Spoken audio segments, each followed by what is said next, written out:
Assalamualaikum warahmatullahi wabarakatuh. Alhamdulillahi ala ni'amillah. Alhamdulillahi ala ni'matil iman wal islam wal ihsan. Alhamdulillahi ala ni'mat sehat wal afiyah.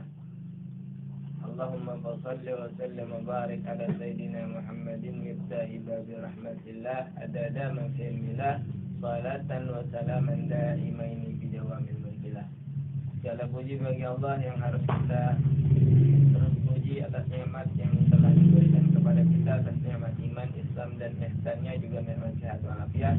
Salawat dan salam teriring terus berkumandang kepada junjungan kita Nabi Muhammad SAW beserta sahabat dan keluarganya hingga akhir zaman.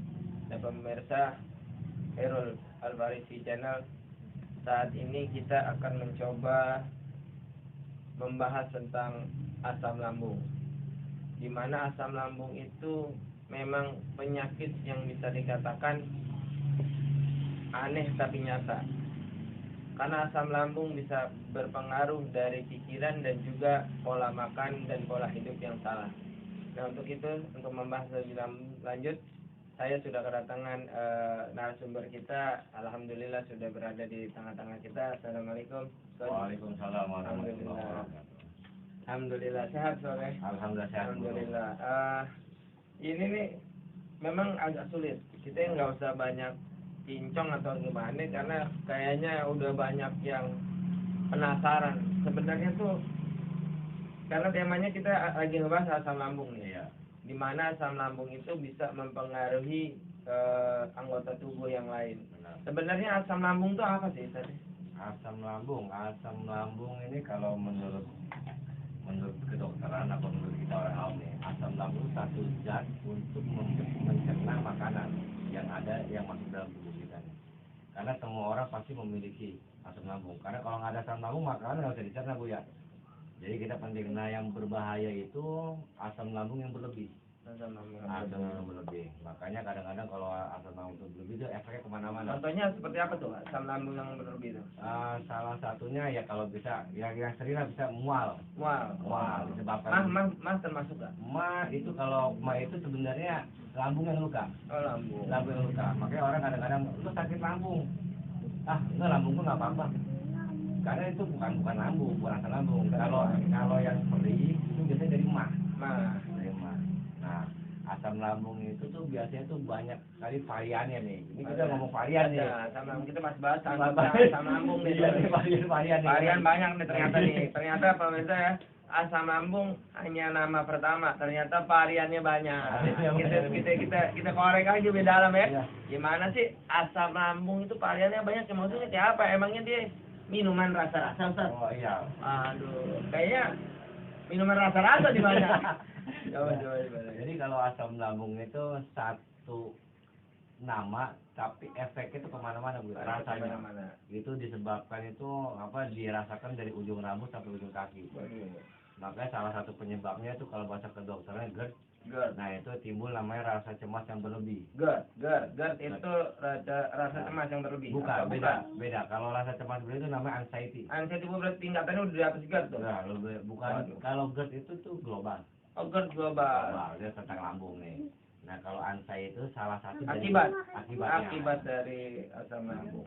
Itu kalau anxiety itu biasanya kita bahas nih segmen sekarang nih, kita tentang rasa cemas aja. Rasa cemas. Satu-satu aja, Bu ya. Satu-satu. Mungkin itu akibat. Nanti kali ya kita itu bahas akibatnya nanti. Ya. Asam lambung tadi kita bicara tentang varian rasa.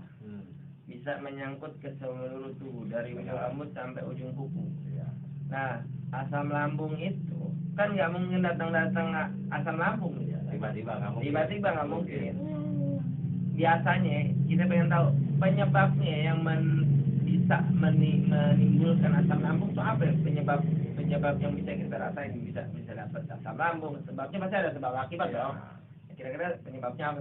Penyebabnya kalau yang udah terkenal sih, kalau kita bahasa yang di daerah Facebook di grup-grup sosial media itu biasanya 3P gitu. 3P. Apa tuh? Pola pikir, pola makan, pola hidup. Udah itu aja.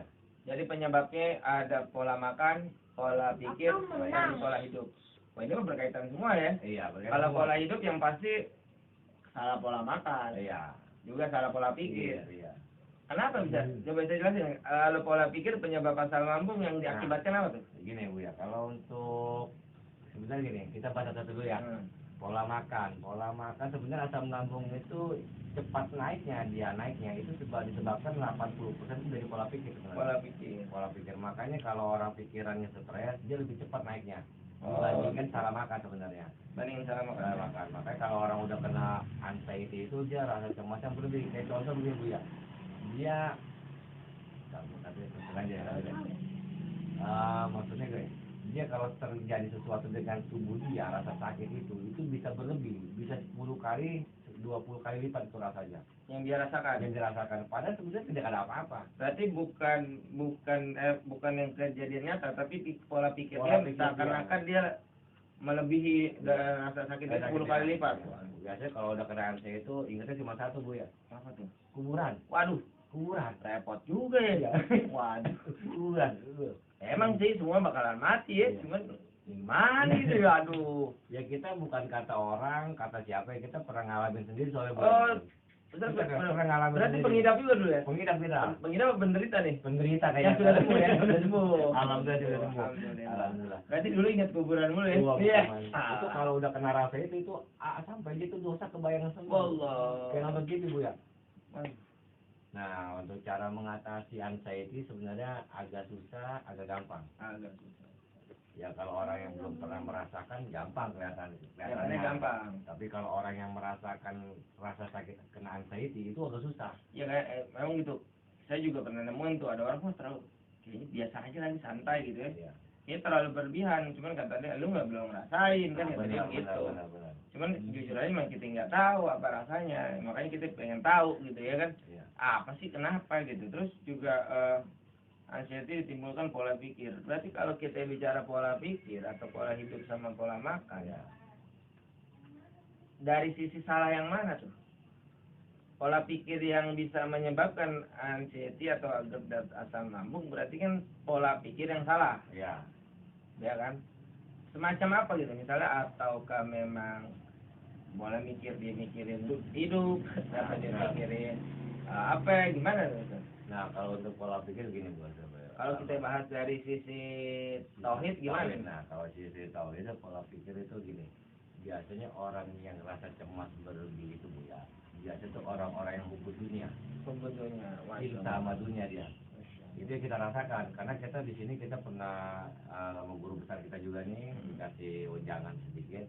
Orang yang pola pikirnya kena anxiety, pola pikir itu hubud dunia. Masya Allah. Cintanya sama dunia. Jadi seolah-olah gimana dia nggak mau meninggalkan dunia. Seolah-olah wah dia kalau gua meninggal gimana. Kedua dia tahu sebenarnya kayak kita nih Bu ya. Yang tahu kejelekan kita kan kita sendiri. Kita benar-benar. Orang lain nggak tahu. Makanya pas kena anxiety itu rasa itu keluar semua Bu ya. Keluar semua kejelekan kita ingat semuanya sampai kita banyak istighfar. Nah untuk memperkuat itu ada di batin. Nah batin itu di kolbi, di qulub ya, di hati. Nah hati itu suruh kita disunahkan untuk banyak berzikir. Nah untuk salah satunya pengobatan untuk anxiety itu kita berzikir, beringat kepada Allah supaya kita tenang. Supaya kita jadi apa? Ya ayuhan nafsul mutmainnah ya, kita tenang. Iya. Berarti kalau kita sambungin tadi ya, berbicara tentang pola pikir, berzikir berarti seharusnya memang kita memang berarti ketika hubud dunia terlalu memikirkan kehidupan terlalu berdepan itu bisa banget dahsyat menyebabkan anxiety. Bisa dahsyat gua. Berarti memang mudah-mudahan nih kita bisa ini ya. Kita bisa mengurangi sedikit tentang kita terlalu cinta kepada dunia. Karena memang berarti lambung itu urusannya berarti urusan ini urusan kehidupan ya. Berarti kehidupan berarti kita kadang lupa sebagai hamba kali ya. Makanya gini, cara menyikapi anxiety itu pertama ente tenang Bu ya. Tenang ya. Rasa tenangin dulu, setenang. Tapi gimana mau tenang? Utang banyak misalnya. Iya dong. Makan belum? Bisa juga tuh gimana tuh? Tenang, yang penting tenang, atur nafas. kosongkan pikiran dulu sementara waktu ini, kita bawa tenang, karena ketenangan itu 50% tuh rasa sakit tuh akan berkurang. Alladzi tatma'innul qulub. Makanya orang-orang itu kalau buat tenang tuh emang sebenarnya kalau yang udah kena penyakit itu agak susah. Butuh ada orang support sebenarnya, butuh orang yang bisa yang pernah ngalamin. Benar-benar. Dan yang kedua, untuk kita menyikapi itu bersyukur. Rasa bersyukur kita. Alhamdulillah nih, misalnya contoh gini Bu ya. Kalau tangan kiri kita sakit Bu ya nih. Ya. Nah, kita harus memanage pikiran kita dulu nih. Ya. Ya. Syukuri tangan kanan kita yang sehat nih Bu ya. Insya Allah kalau kita bersyukur sama tangan kanan kita yang sehat nih, yang kiri terasa ringan. Tambahin tuh, lain sakartu lagi dan aku walain kafartu ina azab. Berarti kita harus bersyukur. Kalau kita udah punya yang satu sakit, kita yang kanan masih kita syukurin. Insya Allah yang kiri sembuh juga ya. Nah, yang ketiga, ya ini tips yang ketiga ya. Tiga nih. Kita harus ridho. Ridho kepada Allah. Ikhlas. Menerima. Apa yang kita rasakan. Apa jangan bisa buat kita mendekati pada Allah atau jauh? Apa bisa nggak itu? Apakah bisa menjadikan kita makin jauh atau makin dekat? Nah, ini kita bicara tentang teguran ya. Teguran ini kita agak ngeri juga nih. Bahas ini mana nih? Kalau bahas ya, ini kita ngeri, jangan. Ada ngeri di Takorio. Kita kalau bahas teguran aja. Kalau kita azab pakai kalau tinggi deh. Berat. Jangan bahas dulu deh. Asik sih nanti ngomongin adab deh. Kita bicara teguran dah. Teguran. Ya, mungkin gini. Kita kalau ditegur Allah berarti kan Allah masih ingat sama kita nih. Masya Allah. Berarti Allah masih ingat sama kita. Dan kita kadang-kadang yang ditegur ini nggak ingat sama Allah nih. Makanya ada asam orang kena penyakit lambung tuh ada yang dekat sama Allah, ada yang makin jauh. Makin dijauhkan. Ada. Jauh dari ingat Allah. Dari ingat Allah ada seperti itu. Segitunya tuh ya asam lambung ya. Iya, asam segitunya. Makanya alhamdulillah kalau orang-orang yang terkena asam lambung itu dia makin dekat sama Allah itu kita harus bersyukur dia. Masya Allah. Harus bersyukur karena itu menyangkut tentang keimanan kita ya. Karena gini, kalau kata bahasa sufi kita kan kalau wah kita berobat kemari itu wajar. Ikhtiar. Nah, makanya kata bahasa sufi kita ada suatu perkataannya makola ya. Jadi gini, tidak ada penyakit yang mematikan manusia. Nggak ada penyakit yang mematikan manusia. Dan tidak ada obat yang menyembuhkan penyakit. Nggak ada obat yang menyembuhkan penyakit. Kecuali Allah. Udah itu aja. Berarti Allah lagi. Allah terus. Oke. Untuk saat ini nih. Sekarang gini, kita bicara anxiety nih. Iya. Pasti jujur aja yang tingkatan dari asam lambung, GERD, anxiety kayaknya udah banyak. Pasti termasuk beberapa. Cuman kebanyakan dia udah berobat ke sono kagak sembuh juga. Sebenarnya yang baik itu selain tadi ya, kita yang pertama ridha kepada Allah, bersyukur kepada Allah. Cuman kan mohon maaf. Kadang-kadang keimanan seseorang berbeda-beda nih. Tapi kan ada gak sih tata cara pengobatan atau usaha kita di sisi apa? Ini kan tadi kolbunya nih. Secara fisik gimana? Ada nggak pengobatan secara fisiknya? Ada, pasti ada. Apa misalnya, mohon maaf, misalnya dari sisi makanan? Benar. Atau dari sisi hawa nafsu, nafsu, kolbu lagi. Tapi kan kita berpengaruh loh. Kayak misalnya tadi, kalau kita bicara pola pikir, pola makan, pola hidup, berarti kan ada makanan yang harus dijaga berarti ya.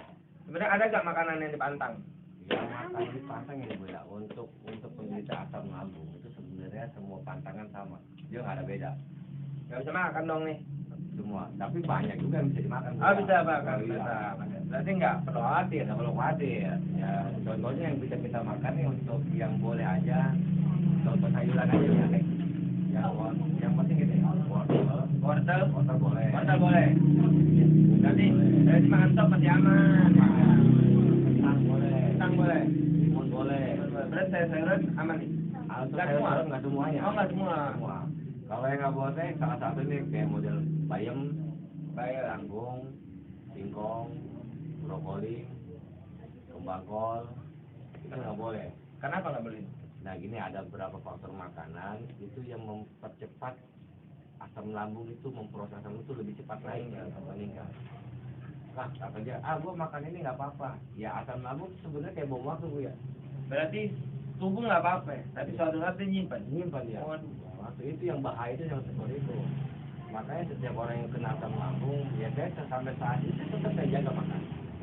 Paling yang sehari kali-kali saya tetap makan yang kita makan, tapi dikit porsinya, nggak banyak juga.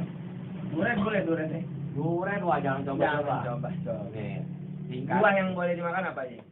buah untuk sementara ini, buah yang itu cuma pepaya. Yang paling Untuk aman sampai sembuh. sampai sembuh. Atau udah sembuh tetap nggak boleh. Untuk sembuh lambung ya, itu tetap kita harus pantang Bu ya. Pantang Paling kita mah. jajal dikit, nggak apa-apa. Sedikit. Doang deh, kadang-kadang kan orang ngidam. Ya gini Bu Ya. ya, sekarang kan umur 40-an nih. Iya, Umur benar 40-an. disebut ya. Aduh, kita tua Ya, banget gitu. Gini. Dia masih Kira-kira 17, kalau Buya makan selama 40 tahunan ini, itu dikasih makan enak sama Allah. Benar nggak? Benar.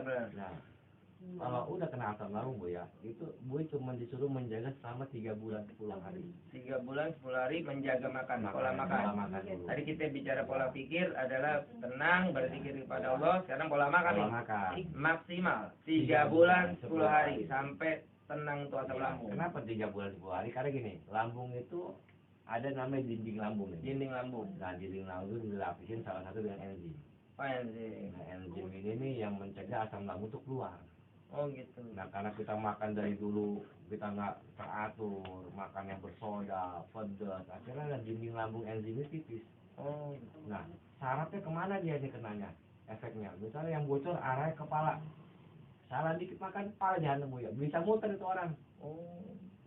Berarti ketika asam lambung meningkat, Iya. ya, kondisi tubuh yang mana yang sedang lemah itu yang diantem. Dihantam sama dia.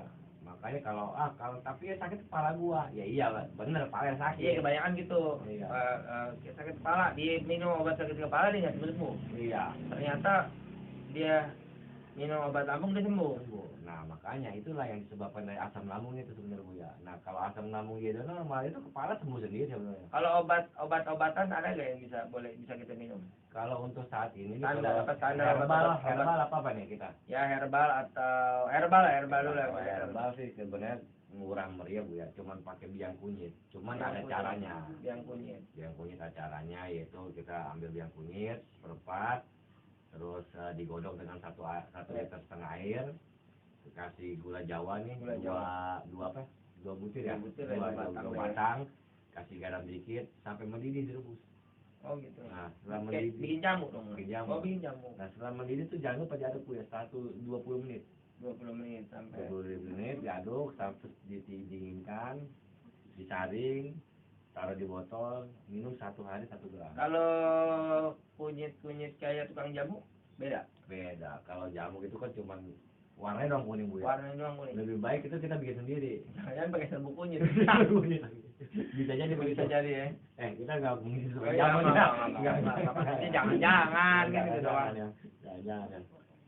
Oke, berarti tadi udah pola pikir, Ya, pola makan, ya. pola hidup kayak apa sih pola hidup? Pola hidup nih, Apakah misalnya mohon maaf ya, ada orang begadang, Ya. apa mempengaruhi? Atau dia terlalu lelah mempengaruhi atau dia memang cara hidupnya yang berantakan ya kan, kayak ada orang misalnya kalau kita bahas tadi tuh tentang kehidupan ke arah Tuhan gitu ya, ke arah Allah Subhanahu wa taala, pola hidup mempengaruhi berarti ya. Cuman pola hidup yang seperti apa yang bisa mempengaruhi pola makan dan pola pikir? Nah gini Bu ya, kita bahas pola hidup ya. Nah pola hidup kita sebenarnya kan kita 1 hari itu 24 jam. 24 jam, benar. Nah makanya kita bagi-bagi nih waktunya. Waktu kita istirahat berapa jam? 8 jam lah. 8 jam, normal 8 jam. 8 jam. Kita bekerja 8 jam. Udah 16 jam tuh. Udah 16 jam. Sisa berapa? Bisa 8 lagi. 8 lagi. Refreshing.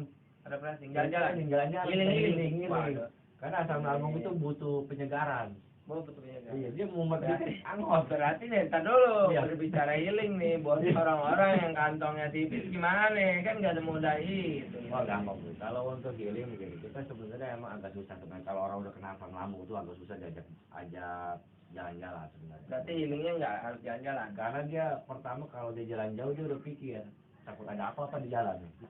Takut ada di jalan. Itu pikiran dia. Sebenarnya ente nggak usah jauh-jauh, cari udara terbuka yang segar atau rumah kan sekarang kan di Jakarta ini banyak taman-taman penghijauan. Oh, berarti pola hidup, penghirupan udara yang segar, juga pola pikir dijaga, pola makan dijaga, insya Allah dalam waktu 3 bulan 10 hari kondisi asam lambung stabil dan normal, kita udah bisa kayak biasa lagi hidup. Insya Allah kayak biasa lagi. Alhamdulillah. Tapi ingat Bu ya, kalau walaupun udah biasa seperti semua, tetap makanan harus dikontrol. Menjaga.